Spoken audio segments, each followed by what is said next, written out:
Thanks to all of you. I am speaking Ramashray. मैंने पहली video में मैंने जो है आपको पार्ट्स ऑफ स्पीच का पहला पार्ट जो है नाउन पढ़ा दिया था। दूसरे पार्ट्स में यहाँ पर काइंड्स ऑफ प्रोनाउन लिखा गया है। प्रोनाउन के कुछ हिस्से यहाँ पर लिख दिए गए हैं और प्रोनाउन वैसे मुख्यतः 8 प्रकार की होती है जो है। यहाँ पर जो है प्रोनाउन के डिफिनेशन लिखे गए हैं और कुछ पार्ट्स प्रोनाउन यहाँ पर जो है पार्ट्स प्रोनाउन के दे दिए गए हैं। उसके सामने जो है इससे रिलेटेड कुछ वर्ड्स लिख दिए गए हैं जो आपको मेरे ख्याल से स्पष्ट रूप से समझ में आता होगा। अब आप इसको थोड़ा सा आप समझ लीजिए कि जो प्रोनाउंस होती है और ये जो है वर्ड्स जो लिखे गए हैं इसको आप ध्यान से समझिए और इसकी परिभाषा आप जरा पढ़िए। परिभाषा क्या बोलती है? A pronoun is a word which is used on the place of noun. एक प्रोनाउन एक ऐसा शब्द होता है जो नाउन के स्थान पर प्रयोग किया जाता है। यानी प्रोनाउन नाउन नहीं होती है, नाउन के स्थान पर प्रयोग किए जाने वाला एक शब्द होता है जिसको आप स्पष्ट समझ सकते हैं। ये परीक्षाओं में ऐसे पूछ लिया जाता है, जैसे एग्जाम में आपसे पूछ लिया जाएगा कि आप ही कौन सी प्रोनाउन है, तो आप बताएंगे बहुत आसानी बहुत सिंपली आप बता देंगे कि ही एक पर्सनल प्रोनाउन होती है। तो यहाँ पर जो सीरियल नंबर में लिखा गया है just against the pronoun, pronoun के अगेंस्ट में जो चीजें लिखी गई है इसको आप ध्यान दीजिए और उसको आप थोड़ा सा फिर अपने दिमाग में फीड कर लीजिए। बाकी जो है रटने रटाने से आप कुछ जानते हैं, बहुत ज्यादा रटने से कुछ नहीं होता है, सबसे बड़ी चीज होती है समझना। अब रटने वाला टाइम नहीं है, जैसे जो बड़े स्टूडेंट्स हैं उनके लिए मैं थोड़ा सा बता देना चाहता हूं कि सबसे बड़ी चीज है समझना। क्या है इसका कारण, क्या मैं ऐसा क्यों कह रहा हूं कि जैसे प्रोनाउन जो होती है कभी कभी ऐसा भी होता है कि जो प्रोनाउन होती है वही विशेषण भी बन जाती है, यानी प्रोनाउन जो होती है वही विशेषण बन जाती है। हम आपको वीडियो में बताते रहेंगे कि कोई प्रोनाउन विशेषण का काम कैसे करती है। हाँ, प्रोनाउन का रिलेशन विशेषण से हो सकता है लेकिन नाउन से नहीं होता है। ऐसी बात नहीं है, नाउन से नहीं होता। इसमें हम कुछ वर्ड्स को आपको दिखाएंगे जिसको हम अभी बता रहे हैं प्रोनाउन है, वो बाद में आपको एडजेक्टिव समझ में आएगी। अब लेकिन हमारा फर्स्ट जो मतलब मैटर है जिसको मैंने लिया है, चाहता हूं इसको आपको स्पष्ट रूप से जो है पढ़ा दिया जाए। तो यहाँ पर आप देख रहे हैं कि पर्सनल प्रोनाउन जो होती है, पर्सनल प्रोनाउन ये जो है शब्द लिखे गए हैं इसको पर्सनल प्रोनाउन कहते हैं। डेमोन्स्ट्रेटिव प्रोनाउन ये संकेतवाचक सर्वनाम होते हैं, ये संकेत करते हैं, संकेत करने की काम में आते हैं। और जो है दिस है, दैट है, दीज है, दोस है। किसी भी सेंटेंस जैसे लिखा जाए दोस आर बर्ड्स माने वो पक्षियां हैं, तो आपसे पूछ लिया जाए दोस क्या है, what is those in this sentence, इस सेंटेंस में दोस क्या है, तो आप अगर पढ़े रहेंगे तो बहुत स्पष्ट बता देंगे डेमोन्स्ट्रेटिव प्रोनाउन हल होती है। वैसे बड़ी परीक्षाएं जो होती हैं, जो स्पेशल सब्जेक्ट की परीक्षा होती है, इतना ज्यादा डीपली पूछा जाता है नहीं, तो एग्जाम में ज्यादातर यही पूछा जाता है कि दोज आप बताइए एडजेक्टिव है कि नाउन है कि प्रोनाउन है कि एडवर्ब है। यदि आप इसको पढ़े रहेंगे, यदि आपके पास नॉलेज है, तो आप स्पष्ट रूप से बता देंगे कि दोज एक प्रकार की प्रोनाउंस है। ठीक है, यहाँ पर लिखा गया है रिलेटिव प्रोनाउन। रिलेटिव प्रोनाउन तब होता है, देखिए यहाँ पर थोड़ा सा आपको ध्यान देने वाली बात है कि जो रिलेटिव प्रोनाउन है वही इंट्रोगेटिव प्रोनाउन है, यानी शब्द इक्वल है, दोनों शब्द इक्वल हैं। यहाँ जो रिलेटिव प्रोनाउन है वही इंट्रोगेटिव प्रोनाउन, लेकिन समझने की बात यह है कि रिलेटिव प्रोनाउन तब होते हैं जब दो सेंटेंस के बीच में शब्द आते हैं, दो सेंटेंसों को जोड़ते हैं, तब उसको रिलेटिव प्रोनाउन बोलते हैं। जैसे यहाँ पर लिखा गया एक वर्ड, मैंने सेंटेंस को पहले ले लिया, आई कॉल्ड ए बॉय, मैंने एक लड़के को बुलाया, whom I saw in market, मैंने जिसको मैंने बाजार में देखा। अब आप इसको देख रहे हैं कि whom एक शब्द आया है, whom को यदि हम यहाँ पर whom अगर आप देखेंगे तो whom एक ऐसा शब्द है जो दो सेंटेंसों को आपस में जोड़ता है, दोनों पास्ट इंडिफिनिट टेंस, ये भी पास्ट इंडिफिनिट टेंस, ये भी पास्ट इंडिफिनिट टेंस, दोनों के बीच में आने वाला शब्द जो whom है इसको हम बोलते हैं रिलेटिव प्रोनाउन। अगर सिंगल whom कभी आता है, अगर सिंगल whom कभी आता है तब उसको हम इंट्रोगेटिव प्रोनाउन कहते हैं, यानी एक सिंगल सेंटेंस में जब इसका प्रयोग किया जाता है तब हम उसको बोलते हैं इंट्रोगेटिव प्रोनाउन। जस्ट हम आगे बढ़ते हैं, आपको पढ़ाएंगे रेसिप्रोकल प्रोनाउन क्या है। रेसिप्रोकल प्रोनाउन एक ऐसा, यानी दो शब्द होते हैं, बहुत ज्यादा मुश्किल बात नहीं है इसको याद करना। रेसिप्रोकल जो प्रोनाउन होती है ईच अदर होता है और वन अदर होता है, इसको आप याद रखिए कि रेसिप्रोकल प्रोनाउन ईच अदर और वन अदर होता है। अब आगे हम आपको बताएंगे कि अगला क्या है, indefinite pronoun, anybody, everybody, each, either, neither, some, इस प्रकार के जो शब्द आते हैं, some, lots, ये शब्द जो आते हैं यानी जो इंडिफिनिट प्रोनाउंस का मतलब होता है कि देयर इज नो फिक्स, वहां पर कोई फिक्स चीजें नहीं रहती हैं, तो उसको इंडिफिनिट प्रोनाउन कहते हैं। ये शब्द आप याद रखिए, anybody, everybody, each, either, neither, else, ये सब जो होते हैं क्या कहते हैं, इसको बोलते हैं इंडिफिनिट प्रोनाउन। अब मैंने आपको पहले भी बताया कि जो रिलेटिव प्रोनाउन होता है वही इंट्रोगेटिव प्रोनाउन होता है, लेकिन इंट्रोगेटिव प्रोनाउंस जो होते हैं वो सिंगल सेंटेंस में यूज किए जाने वाले शब्द हैं। अब यहाँ पर देखिए दोनों एक जैसा है, जैसे रिफ्लेक्सिव प्रोनाउन, इंटेंसिव प्रोनाउन। अच्छा, एक चीज कभी कभी देखा गया है कि जो रिफ्लेक्सिव प्रोनाउन होता है वही इंटेंसिव प्रोनाउन होता है, लेकिन सेंटेंस में यूज की बात होती है। कभी कभी सब्जेक्ट से रिलेटेड जब आ जाता है, यानी जैसे सब्जेक्ट, जैसे आई माई सेल्फ, मैं स्वयं जो है took this work in my sense, मैंने स्वयं इस काम को अपने दिमाग में लिया। अच्छा, या फिर he himself went to Delhi, वह स्वयं दिल्ली गया।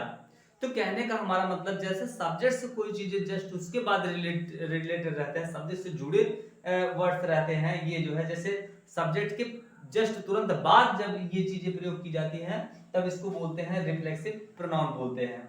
और इंटेंसिव प्रोनाउन उसे बोलते हैं कि सेंटेंस के बीच में आता है, यानी ऑब्जेक्ट के बाद आता है या फिर लास्ट में आता है, इसको इंटेंसिव प्रोनाउन होती है। फिलहाल आप इसको समझने की कोशिश करें, जो रिफ्लेक्सिव प्रोनाउन है वही इंटेंसिव प्रोनाउन है। तो मेरे ख्याल से आपको यह स्पष्ट समझ में आ गया होगा कि प्रोनाउन क्या होता है। कुछ हम जो है आपके सामने कुछ सेंटेंस ले रहे हैं जो आपको स्पष्ट समझ में आ जाएगा। अब इसको मिटा दे रहे हैं, अब हम आपको पढ़ाएंगे। पहले तो इसको ध्यान दीजिए कि प्रोनाउन एक ऐसा शब्द होता है जो नाउन के स्थान पर प्रयोग किया जाता है। प्रोनाउन नाउन नहीं हो सकता है, यानी प्रोनाउन नाउन नहीं होता है, प्रोनाउन नाउन नहीं होता है, लेकिन ज्यादातर प्रोनाउंस कभी कभी एडजेक्टिव का काम कर देते हैं अथवा एडजेक्टिव हो जाते हैं, इसको आपको समझना पड़ेगा। अब कैसे हो जाते हैं, आइए हम इसकी बात करते हैं। जैसे लिखा जाए कि ही टोल्ड अबाउट हिम। अब यहां पर एक सेंटेंस ले लिया गया, ही टोल्ड अबाउट हिम, वह उसके बारे में बताए। ये भी प्रोनाउन है, ये भी प्रोनाउन है। अब तो आप कहेंगे सर आपने तो जो है ही पढ़ाया था प्रोनाउन में, पर्सनल प्रोनाउन हिम नहीं पढ़ाया था। इसको आपको समझना चाहिए कि जैसे ही सब्जेक्ट होता है तो हिम ऑब्जेक्ट होता है, भाई ही सब्जेक्ट होता है, हिम ऑब्जेक्ट होता है, और उसके बाद आई सब्जेक्ट होता है, मी ऑब्जेक्ट होता है, बी सब्जेक्ट होता है, अस ऑब्जेक्ट होता है, यू सब्जेक्ट होता है, यू का ऑब्जेक्ट यू ही होता है, यानी इसको आप समझिए, यानी यू का ऑब्जेक्ट यू ही होता है। तो इसलिए आप इसको समझ लीजिए कि यानी ही से यानी पर्सनल प्रोनाउन से जो सब्जेक्ट बनाए गए हैं, इससे बना हुआ जो ऑब्जेक्ट होता है वो भी एक प्रकार की प्रोनाउन होती है। अब जरा इसको मैंने जो है एक टॉपिक आपको एकदम फुल क्लियर लेंगे, मैंने एक कोट किया था इस सेंटेंस को, उसको आपको समझाना चाहेंगे कैसा क्यों होता है। बाकी जो है हम आपको हमारे कमेंट बॉक्स में आप डालिए, मैटर को डालिए। मैं सारी चीजों को मैं रटाने पर विश्वास नहीं करता हूं, मैं समझा देने पर विश्वास करता हूं। आप मेरे कमेंट बॉक्स में आप लिख करके भेजिए कि कहां हमको समस्या रह गई है, कहां हमको समस्या रह गई है, तो उसके बाद मैं आपको बता दूंगा। यहाँ पर आप देख रहे हैं पर्सनल प्रोनाउन के कुछ ऑब्जेक्ट लिख दिए गए हैं, जैसे दे होता है, आप जानते हैं दे है, तो दे का ऑब्जेक्ट क्या होता है, देम होता है। लेकिन पर्सनल प्रोनाउन से कुछ चीजें और बनती है, जैसे हम लिख दे रहे हैं यू से, दे से क्या होता है, दियर बनता है, ही से हिज बनता है, मी से माई बनता है, अस से आवर बनता है, उसके बाद यू से योर बनता है। तो कुछ बच्चे तो पढ़ लेते हैं कि ये भी प्रोनाउन है, ये भी प्रोनाउन है, साथ साथ ये भी कह देंगे कि ये भी प्रोनाउन है। भाई ये प्रोनाउन नहीं है, आप कह रहे हो ये प्रोनाउन है, ये प्रोनाउन, यहां तक तो ठीक बात थी, लेकिन ये कैसे प्रोनाउन, ये प्रोनाउन नहीं होती, प्रोनाउन नहीं होती है। इसका सीधा एग्जांपल मैं आपको बताने जा रहा हूं कैसा क्यों नहीं होता है। यानी पॉजेसिव केस पर्सनल प्रोनाउन, ऐसे समझ लीजिए कि किसी पर्सनल प्रोनाउन की पॉजेसिव केस है तो भाई नॉमिनेटिव केस है, ऑब्जेक्टिव केस है, और पॉजिटिव केस, किसी पर्सनल प्रोनाउन की पॉजिटिव केस जो होती है वो प्रोनाउंस नहीं होती है। कैसे नहीं होती है मैं आपको बता दे रहा हूं। जैसे लिखा जाए my house is in CITY, my house is in city, मेरा घर शहर में है, मेरा घर शहर में है। तो अभी आप देखेंगे कि किसी पर्सनल प्रोनाउन का जो पॉजिटिव केस होता है हमेशा इसके साथ नाउन रिलेट रहती है, हमेशा इसके साथ क्या रहती है, नाउन रिलेट रहती है। तो अब आप देखिए अगर हमेशा इसके साथ नाउन रिलेट रहती है तो देखिए यहाँ पर हाउस लिखा गया है, हाउस के जस्ट तुरंत माई आया है। अब एडजेक्टिव अपनी परिभाषा क्या बताती है कि जब कोई नाउन और प्रोनाउन की विशेषता बतलाता है तो उसको एडजेक्टिव कहते हैं। नाउन और प्रोनाउन की विशेषता बतलाने वाला यानी बताने वाला शब्द जो होता है एडजेक्टिव होता है। आप देख रहे हैं कि हाउस से सटा ये शब्द है यानी जस्ट हाउस के पहले आया है। तो माई हाउस घर किसका है, घर को अगर माई को हटा दिया जाए तो सिंगल ओनली हाउस, माई का मतलब मेरा घर, इट्स नॉट क्वालिफाइंग, ये विशेषता नहीं बतला रहा है। इसका मतलब माई यहाँ शब्द जो आया है किसकी, हाउस की विशेषता बतला रहा है। तो इसलिए इसको हम बोलते हैं एडजेक्टिव और इसको बोलते हैं पॉजेसिव प्रोनाउन नहीं बोलेंगे, पॉजेसिव एडजेक्टिव बोलेंगे इसको। पॉजेसिव एडजेक्टिव है ये, प्रोनाउन नहीं होता। अगर आपको नाउन बनाना है, इसको बड़ी शौक है आपको बनाने की, यहाँ पर आप समझ लीजिए, इसको आप बना लीजिए। जैसे हम क्या कहते हैं भैया कि ही का, थोड़ा सा मार्कर नहीं चल रहा है, ही का ऑब्जेक्ट होता है हिम, उसके बाद आप कहते हो हिज, फिर एक कंडीशन और पैदा होती है। और कौन सी कंडीशन पैदा होती है, फिर लास्ट कंडीशन एक होती है नॉमिनेटिव ऑब्जेक्टिव पॉजिटिव, यानी जो पॉजिटिव होती है, जो पॉजिटिव प्रोनाउन एडजेक्टिव होती है वही पॉजिटिव प्रोनाउन होती है। अब आप कहेंगे सर ये क्या बता रहे हैं, इसमें समझ में नहीं आएगा क्योंकि दोनों केस बराबर है, जो ये है वही ये है, ये एडजेक्टिव का काम करती है, ये प्रोनाउन का काम करती है। लेकिन हाँ जरा इसको समझिए, my house is in city ना, कि अगर लिख दिया जाए दिस हाउस इज योर्स, या योर्स नहीं लिखें क्योंकि हमको ये बताना है आपको, ठीक है, माइन, MINE। देखिए यहां पर आपने क्या देखा कि माई जो है एडजेक्टिव थी, लेकिन यहां पर कौन सी एडजेक्टिव थी, पॉजेसिव एडजेक्टिव थी। यानी फिर से आप समझ लीजिए, किसी पर्सनल प्रोनाउन का बनने वाली जो पॉजेसिव केस होती है वो प्रोनाउंस नहीं होती है, पॉजेसिव एडजेक्टिव होती है, क्योंकि वो नाउन के पहले हमेशा आती है, वो नाउन के पहले हमेशा आती है। अब आप इसको समझिए, अगर ये नाउन के पहले आई है, लेकिन अब इसी से बनाया गया शब्द जो है माई से माइन है, अब आप इसको कह दीजिए पॉजेसिव प्रोनाउन। क्या कहेंगे, पॉजेसिव प्रोनाउन कहेंगे।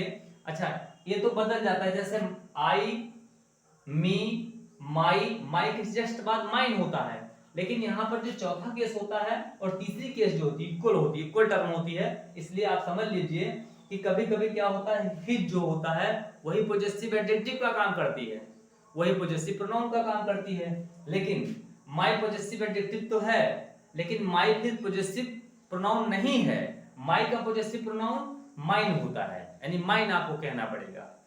तो मेरे ख्याल से मैंने आपको पहले बताया, फिर आप समझ लीजिए, जैसे आपसे कहा जाए कि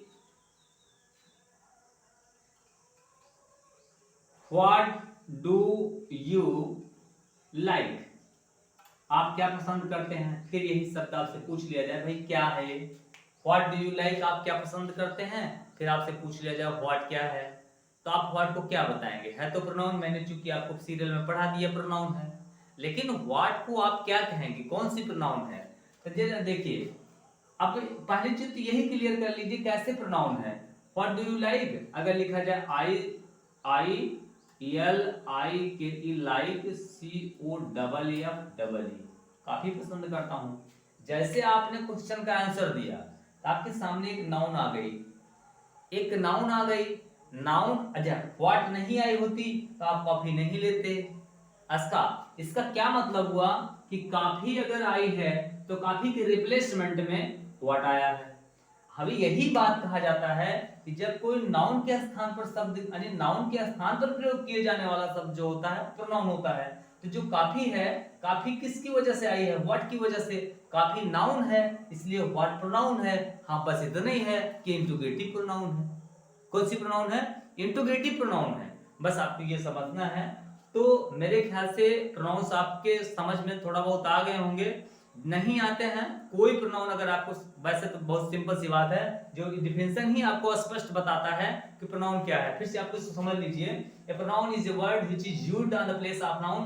प्रोनाउन एक ऐसा शब्द होता है जो नाउन के स्थान पर प्रयोग किया जाता है। प्रोनाउन नाउन नहीं होता है, प्रोनाउन नाउन नहीं होता है, एक अपनी अलग उसकी जो है पहचान है, उसकी एक अलग पहचान है। आप इसको स्पष्ट पहचान सकते हैं। भाई व्हाट का किसी का नाम होगा क्या, हाँ व्हाट को आप समझिए, इको व्हाट कैसे हम समझे, क्या समझे, क्या एडजेक्टिव है, क्या ये जो है एडवर्ब है, क्या ये नाउन है, क्या ये प्रोनाउन है। तो यहाँ पर मैंने आपको स्पष्ट बता दिया कि व्हाट एक प्रकार की प्रोनाउन है जो इंट्रोगेटिव प्रोनाउन के अंतर्गत आती है। कभी कभी थोड़ा सा गेम उल्टा होता है। कैसे उल्टा होता है, जरा देखिए, what things do you like most, क्या चीज आपको ज्यादा पसंद है। यही यहां भी व्हाट आया है, यानी कहने का मतलब यहां भी व्हाट आया है। लेकिन अब यहां पर देखिए, थिंग्स माने चीज होती है, चीज का मतलब कोई चीज अगर है तो वो है, यानी उसका नामकरण है, नाम रखा गया। थिंग्स माने चीज होती है, वस्तुएं होती हैं। तो जैसे वस्तुएं, तो कौन सी वस्तुएं आपको ज्यादा पसंद है। अब भाई ऐसी बात है यहाँ पर कि जब वस्तुएं आप ले रहे हैं तो नाउन का नाम ले रहे हैं। वही बात फिर नाउन के पीछे आने वाला शब्द जो होता है, नाउन की विशेषता बनाने वाला शब्द एडजेक्टिव होता है। तो जहां आप जिस चीज को आप पढ़ रहे थे कि ये जो है क्या है, ये आपने प्रोनाउन पढ़ा, वही एडजेक्टिव हो जाती है। बस इतने आपको देखना है। यानी सिंगल कोई शब्द होता है प्रोनाउन रहेगा, जैसे वो शब्द किसी नाउन से जुड़ेगा एडजेक्टिव हो जाता है। जैसे एक क्वेश्चन हम आपको और बता दे रहे हैं,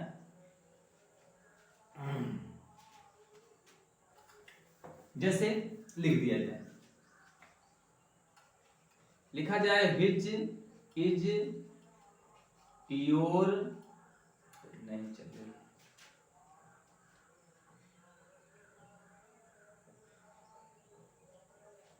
लिखा जाए विच इज योर पेन। अब यहां पर देखिए, विच इज योर पेन, उसके बाद आप कहोगे कि विच इज योर पेन का मतलब होता है कौन सी कलम तुम्हारी है, कौन सी कलम तुम्हारी है। यानी कहने का मतलब विच कोई नाउन को तलाश रहा है कि मतलब ये कलम मेरी है, कोई है, जैसे कलम की मतलब कोई कलम की प्रकार है, तो क्या तलाशता है, ये नाउन तलाशता है, ये नाउन तलाश रहा है। ठीक है, जब कोई चीज नाउन को तलाशती है, नाउन के स्थान पर आती है, तो उसको प्रोनाउन कहते हैं। लेकिन हाँ यही थोड़ा लिखा जाए, व्हिच पेन इज योर्स। यानी आपने देखा यहाँ पर दो क्वेश्चन है, दो क्वेश्चन आप स्पष्ट समझ सकते हैं। यहाँ पर व्हिच लिखा गया है, व्हिच एक इंट्रोगेटिव प्रोनाउन है। यहाँ पर पेन के पहले योर आया है, जो यू से बनाया गया शब्द है, पर्सनल प्रोनाउन के अंतर्गत आता है। मैंने अभी आपको पढ़ाया क्या कि पर्सनल प्रोनाउन के अंतर्गत आता है। लेकिन बार बार मैं ये कह रहा हूँ कि जब कोई नाउन की पहले चीज आती है तो हर हाल वो एडजेक्टिव होती है, किसी भी एट एनी हाउ ये जो है एडजेक्टिव होती है, तो आप इसको कहेंगे एडजेक्टिव। अब कंडीशन थोड़ा सा आप समझिए कि जो व्हिच इक्वल था, अकेले था, वो भी नाउन के पहले आ गया। अब नाउन के पहले ये शब्द आया है तो इसको हम एडजेक्टिव कहेंगे। बस हाँ इतना ही आपको समझना है। इसको इंट्रोगेटिव प्रोनाउन यानी वो कहते हैं, इंट्रोगेटिव प्रोनाउन कहते हैं, और इसको इंट्रोगेटिव एडजेक्टिव कहते हैं। बस इतनी है। लेकिन आप इसको पहचान सकते हैं, बड़ी आसानी से पहचान सकते हैं। कैसे, जब इस सिंगल टर्म में रहेगा, यानी अकेले रहता है, किसी नाउन को तलाशता है, यानी नाउन के स्थान पर आता है, तब इसको प्रोनाउन कहेंगे। लेकिन नाउन उसके साथ अगर पहले से ऑलरेडी जुड़ी हुई है, तब तो हम इसको एडजेक्टिव कहेंगे। वही कंडीशन यहाँ सामने आप देख लीजिए, एक सेंटेंस में पेन के पहले योर्स आया था, तब हम इसको कहते हैं पॉजेसिव एडजेक्टिव कह रहे थे। इसको क्या बोल रहे थे, पॉजेसिव एडजेक्टिव बोल रहे थे। लेकिन जब सेंटेंस के लास्ट में आया तो इसको पॉजेसिव प्रोनाउन बोलते हैं। थोड़ा सा क्या होता है ना कि बस योर है, योर्स आप कर दीजिए, हर है तो हर्ष कर दीजिए, आवर है तो आवर्स कर दीजिए। लेकिन ही जो होता है, हिज में हिज ही रहता है भाई, वो हिज चेंज नहीं होता। जो तीसरा टर्म है वही चौथा टर्म होता है। बात मेरी समझ में आई कि नहीं? जो तीसरा टर्म है वही चौथा टर्म होता है। लेकिन हाँ इतने समझ लीजिए, कभी कभी कंफ्यूजन की बातें हो जाती है भाई कि योर्स कहां से आ गए, और तो मैंने ये वाला कभी पढ़े ही नहीं, तो बस उसमें थोड़ा सा दिक्कत है। जब आप योर पढ़ते हैं तो पॉजिटिव एडजेक्टिव होती है, जब आप योर्स पढ़ते हैं तो पॉजिटिव प्रोनाउन होती है, बस इतना ही है। जैसे माई है पॉजिटिव एडजेक्टिव है, माइंड जब आप करते हैं तो पॉजिटिव प्रोनाउन है, यानी थोड़ा सा अंतर है, एक एडजेक्टिव है तो प्रोनाउन है, थोड़ा आपको समझना है। तो मेरे ख्याल से आपको जो है आप तो वीडियो देख लेते हैं, मेरे ख्याल से वीडियो काफी लोगों को पसंद भी आ रही है। तो जितने लोग जो है मेरी वीडियो को पसंद करते हैं, तो कम से कम आप लोग तो भाई ठीक है देख रहे हैं, एक लाइक कर दिया करें तो वीडियो अगर मेरी पसंद आती है। धन्यवाद।